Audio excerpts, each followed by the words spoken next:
let me start by saying that the narrative that FCT is secure is not just a perception, but it is the reality, because we are working assiduously in FCT, not just the civil defense, the police, the DSS, the military.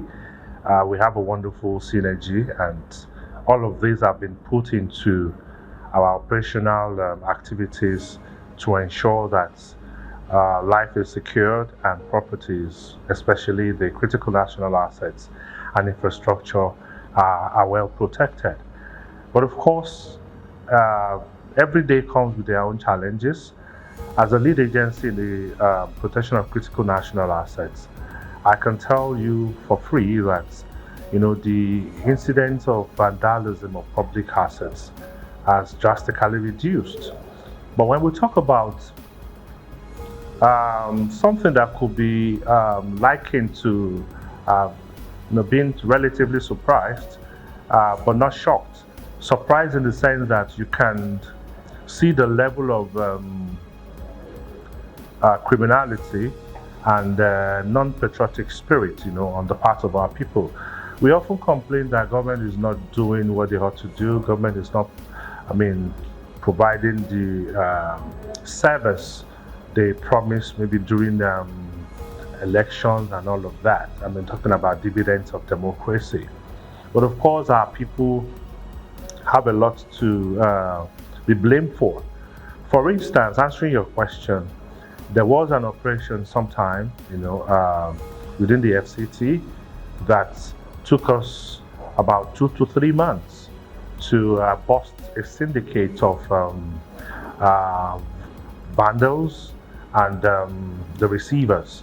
We have a company who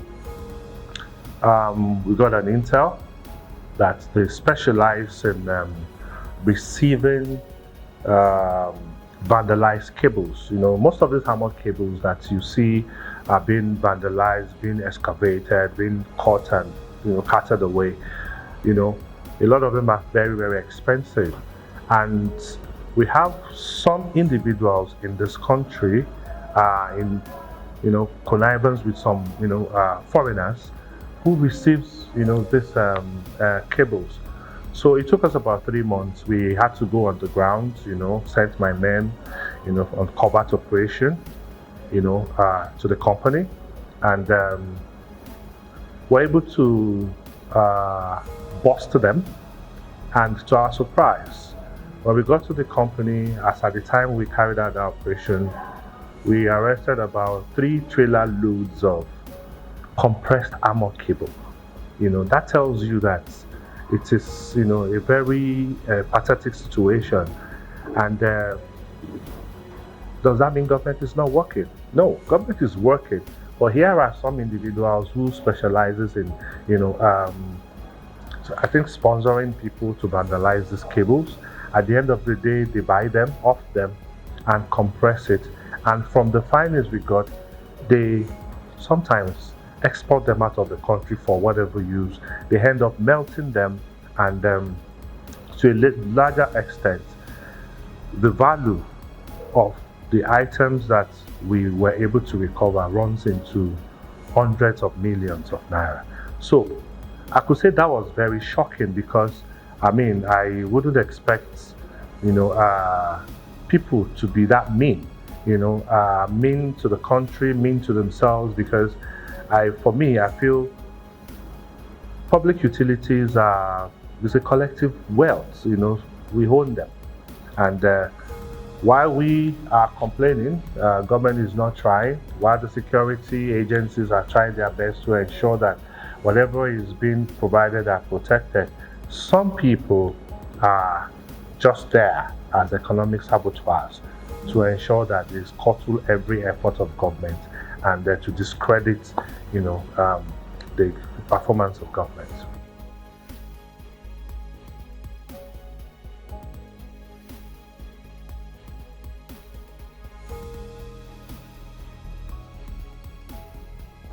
Well, because of the nature of FCT and the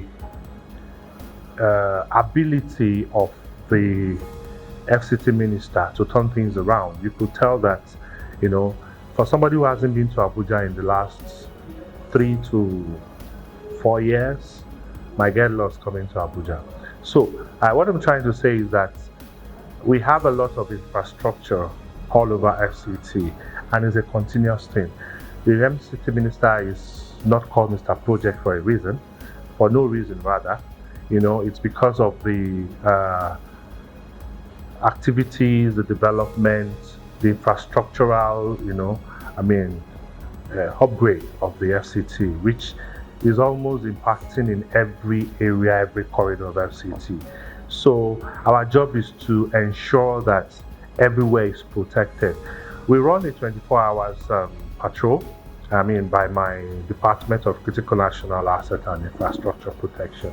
So anywhere that is vulnerable is under our purview, and we are doing all that we can to get them protected and arrest whoever is vandalizing.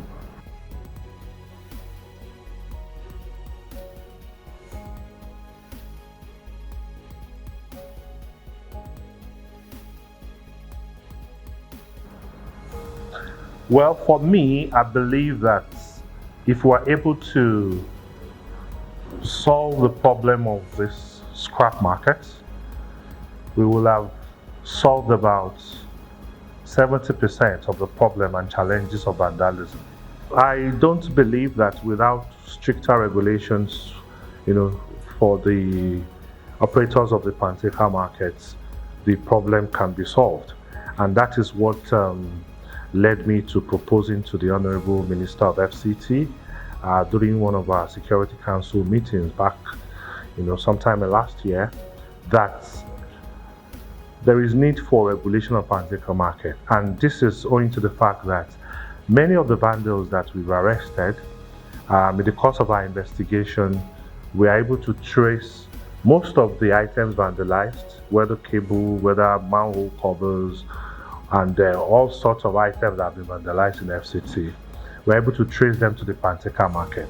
And what that suggests is that they are the receivers of these vandalized items.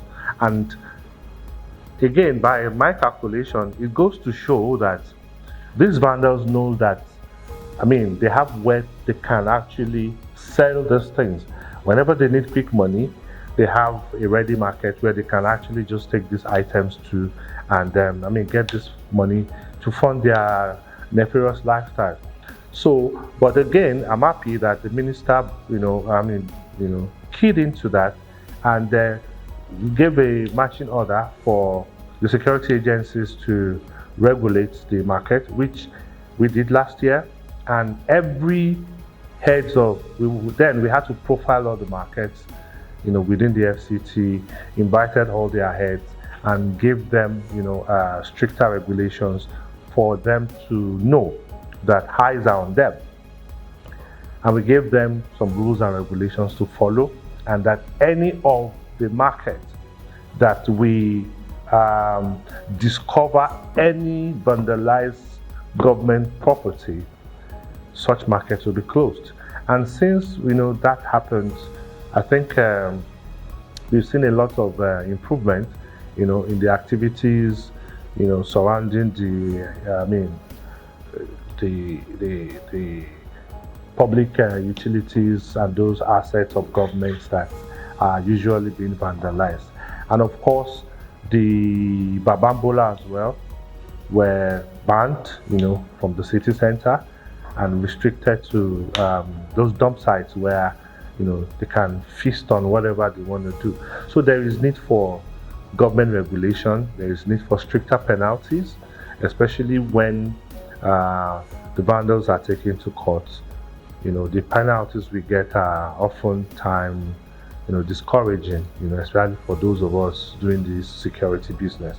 Because when a vandal is convicted or charged or fined the sum of 2,000, 3,000, 5,000, this is something they pay immediately from their pocket, and in most cases they are not even fined. They are asked to do community service, to go and sweep the market, and they are back on the street. So there is need for stricter penalty for us to get desired results.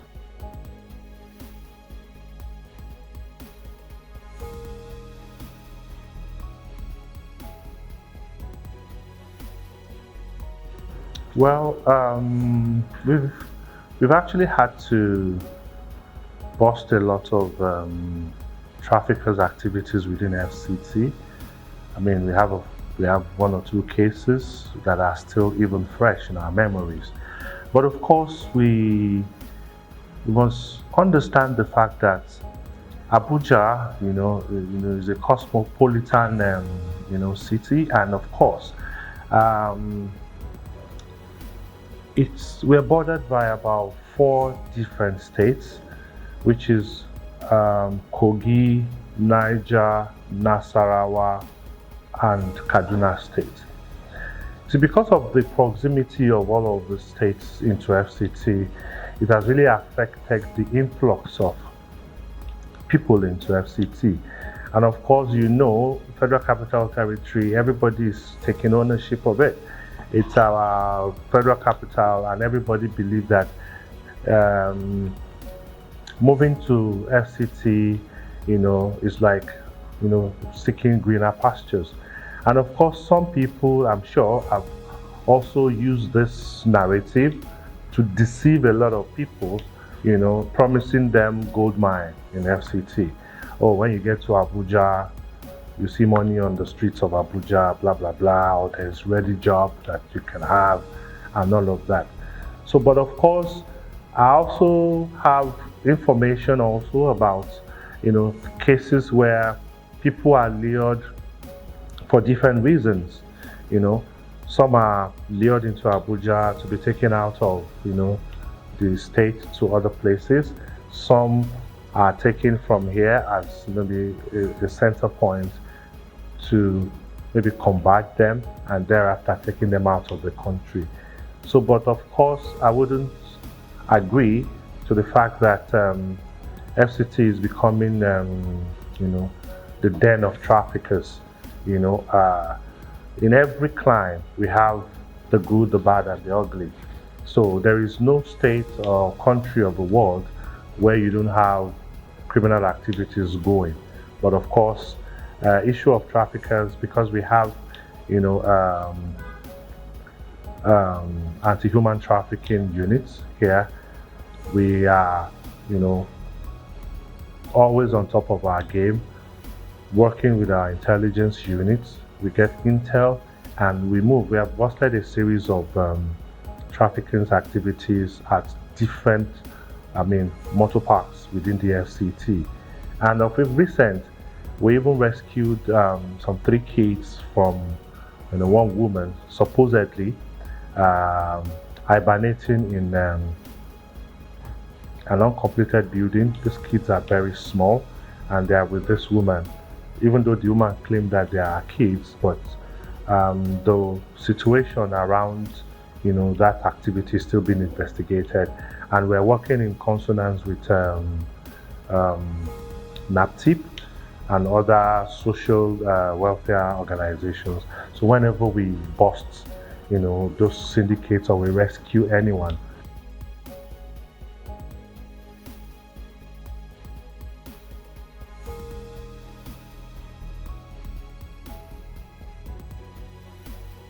yeah, that's a very good question.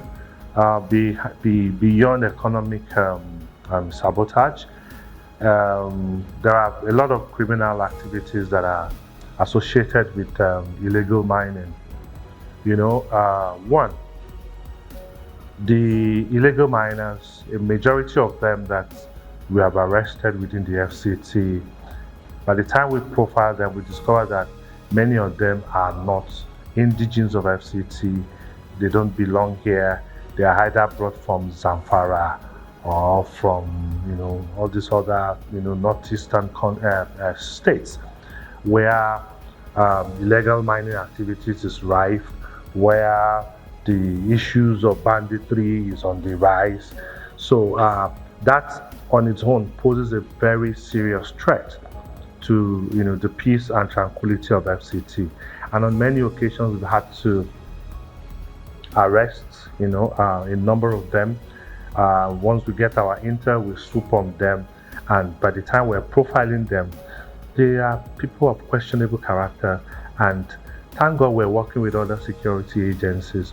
So in the course of that, whenever we arrest and discover that these people have questions to answer, we link up with our other sister agency who are involved in profiling, especially when it comes to activities that is terrorism related. And on a number of occasions, we've had to repatriate many of them out of FCT.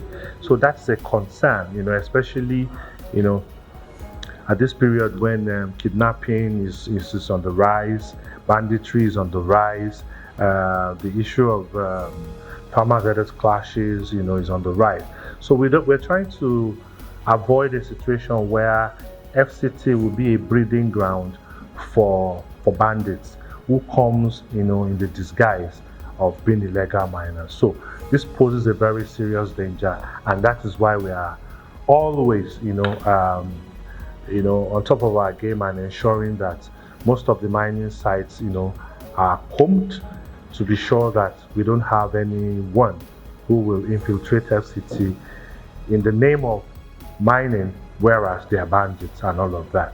But beyond that, we also have this environmental degradation, because illegal mining, you go to a lot of places, the way they go about, their illegal mining activities, many areas have been destroyed, and of course, this poses a very serious danger to the environment as well.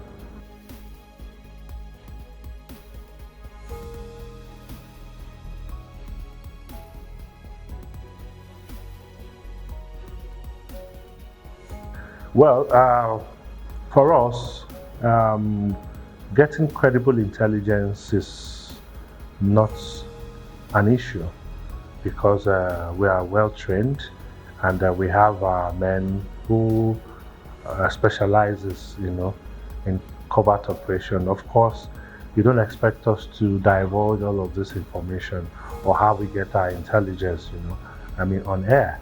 But I can tell you that in terms of intelligence gathering and networking, we have the best, arsenal, in NSCDC. But of course, this security business, you can't do it alone. We also have, informants, that we rely upon to give us credible information. And once we do that, we process it, and of course, we do the needful. We've always said many times that when you see something, you say something. And that is the reason why we always advocate that you don't just put the issue of security at the doorsteps of, security agencies alone. All of us are involved. Sometimes some of those criminals live amongst, our communities. Sometimes you see some strange movement within your area, and you think it's normal to keep quiet. It is not normal to keep quiet. There is need for you to talk. There's need for you to reach out to security agencies closest to you, so that we can actually take actions. But a lot of people, we've had a lot of scenarios where some criminal activities will happen, and when you get to the area, you hear that, and we saw them, you saw them. What action did you do? Did you contact anyone? So it's also an opportunity to reach out, to the public. Anything strange around you, please don't keep quiet. It can be your family, it can be your brother they are going to attack. So there is need for synergy between security agencies and, the public. And talking about maybe the issue of terrain, the criminals, what they take advantage of is some of this terrain that are inaccessible, and most often when kidnap occurs, you hear that they have taken them into the bush. Most of these bush paths are not motorable, they are not accessible. The only way you can, assess is by foot. And, this is what they do on a normal basis. So it is not as if they understand the terrain better than the security agencies, but it's because accessibility could be a problem. But of course, with or without having a prior information, our job is to ensure that wherever they are hibernating or hiding, we smoke them out. And that's the job we signed for.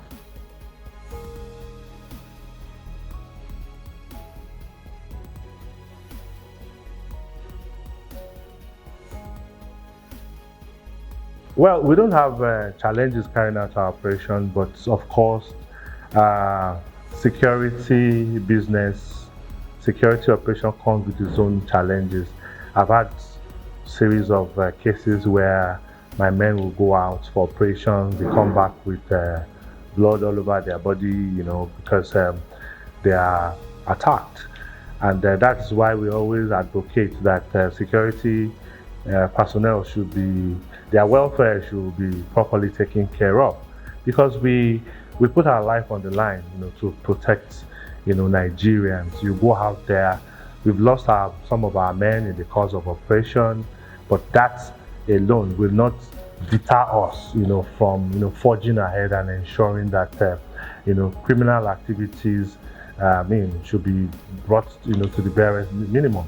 So we do what we have to do, not minding the fact that we come under fire, we come under attack, but by and large, what I try to do is, as much as possible, when my men are going out, I keep them properly, ensuring that even when they come under fire, when they come under attack, at least to a greater extent, whatever injury, or damage will be minimal, so that's very important, and that's why we constantly need government support for some of these operational gadgets like headgears, helmets, bulletproof and all of that, just to ensure that we are safe, because we can't stop doing what we have to do. Criminality must stop, and criminals must be fished out.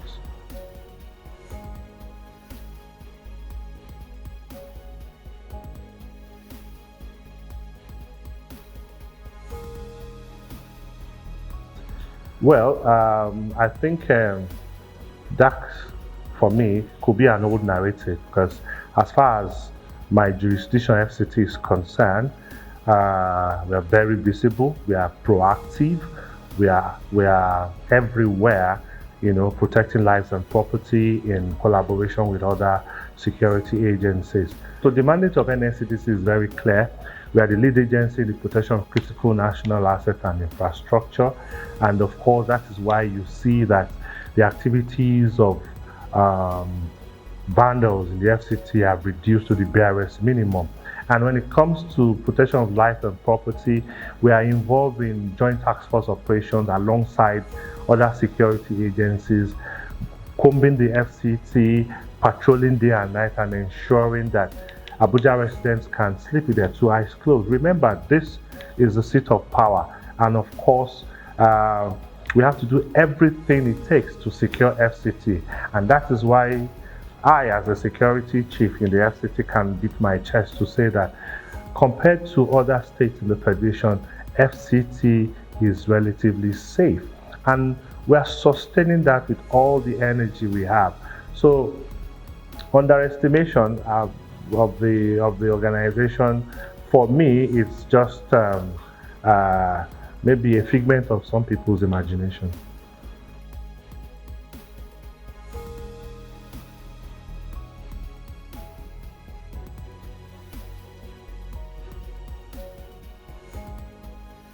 All right, I have a very good shock absorber, so to speak, and I know what I'm into.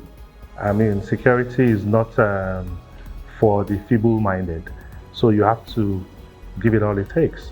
It comes with pressure, and we'll give back the pressure to the criminals.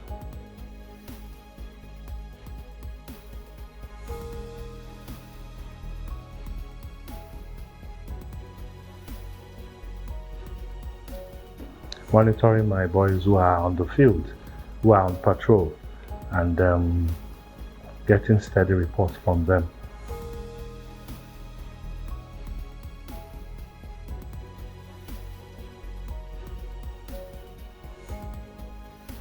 Improve the welfare of security officers in every agency, and you get the best.